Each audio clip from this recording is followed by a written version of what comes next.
Well, new data shows rental affordability has plunged to record lows in almost every Australian capital city and region. For more on the latest figures, business reporter Rachel Clayton joins us live now from Melbourne. Hey there, Rach. What can you tell us about these statistics? Morning, Kath. Well, as you said, this is the 10th iteration of this report that's come out, and it shows that rent affordability is at record lows across the country. The authors of the report compare median incomes with median rents to find out which places are affordable for the average renter, based on the assumption that if you're paying 30% or more of your income on rent, then rent is unaffordable. This year was the first time in 10 years that two capital cities in Australia have become unaffordable for the average renter. They were Perth and Sydney. Perth in particular has seen unaffordability really rise since 2020 when the pandemic began. It has had it's been rapidly unaffordable over the past few years, but particularly in the last year, rent affordability has dropped by 13%. Tasmania and the ACT saw affordability increase a little bit, so it's a bit better there for renters, but that's largely due to Tasmania's economy not doing so well and quite high incomes on average in the ACT.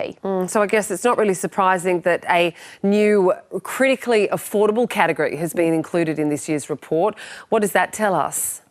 Yeah, that's right. So the authors decided that because unaffordability is so dire in some areas for some people, that they've created this new category called critically unaffordable rents. And that captures people who are spending 75% or more of their income on rent per week. That is largely affecting people on job seeker payments and single pensioners.